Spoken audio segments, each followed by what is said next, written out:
Dr. Gina Sarkawi is a research fellow at the Earth Observatory of Singapore and is the lead author of a recently published review on the 2004 Indian Ocean earthquake and tsunami.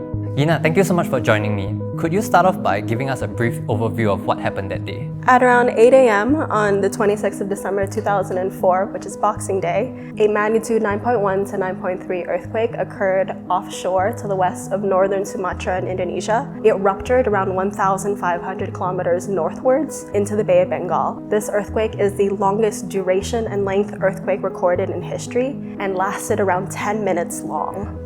This earthquake produced a massive tsunami that reached coastlines all across the Bay of Bengal and outwards to Africa. In the nearest city to where the earthquake occurred, Banda Aceh in northern Sumatra, waves reached 50 meters and devastated communities there. So from what I recall and read, the scale of the event was unimaginable. 230,000 people killed and millions displaced. Was this the worst disaster in recorded history?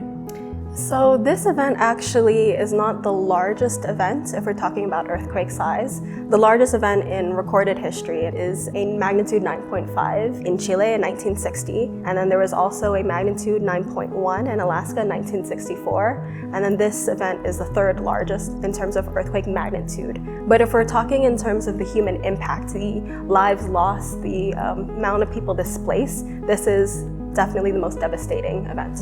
Since the 2004 event left such a huge impact on our global society, I'm guessing it made really huge changes in how we do earthquake and tsunami research. Yes, definitely. So because we have a better understanding of earthquake processes and tsunami processes, this has directly influenced our disaster management and policy programs, especially urging improvements in disaster management, urging improvements in early warning systems, and risk communication. As a result of this event, I can think of three big research advances that we have around this region. The first being is that we have a better understanding of the earthquake processes and its ruptures as a result of many earthquakes occurring after 2004. So a large portion of the Sumatran segment of the Tsunami thrust has ruptured, and there have been large earthquakes since, including 3 magnitude 8 earthquakes. And 2, we have a better history of past events that have happened along the subduction zone system, so we have a more complete record. And 3, we have a better understanding of how the plate tectonics occur around this region, with how earthquakes in the oceanic segment of the subducting plate in the Wharton Basin contribute to the subduction zone process. Amongst all the advances that the scientific community has made, what is the one thing you really wish to highlight? So with our understanding of earthquake processes, behavior, and also earthquake history around this area, it's been revealed that there is a segment of the Tsunami thrust that hasn't had an earthquake in recent history, and this is an area that we call a seismic gap. So around 180 kilometers around the Mentawai Islands offshore Sumatra, there has not been an earthquake, a large earthquake in recorded history.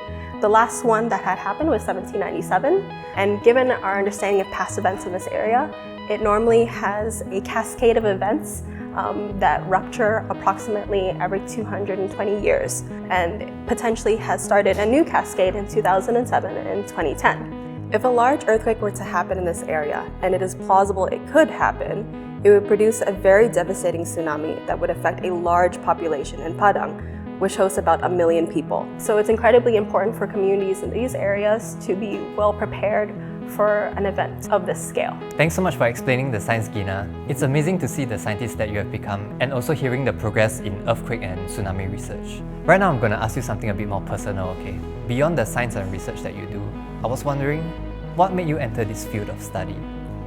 So actually, this specific event is what got me to study earthquakes and to do a PhD in earth sciences. So I remember being pretty young and watching the first news reports on Boxing Day of 2004 come out on CNN, and watching the waves of tsunamis in the early footage really had a deep impact on me, and I really was very devastated about what happened in the area, but also very curious about why would this happen and what are the processes that happen here.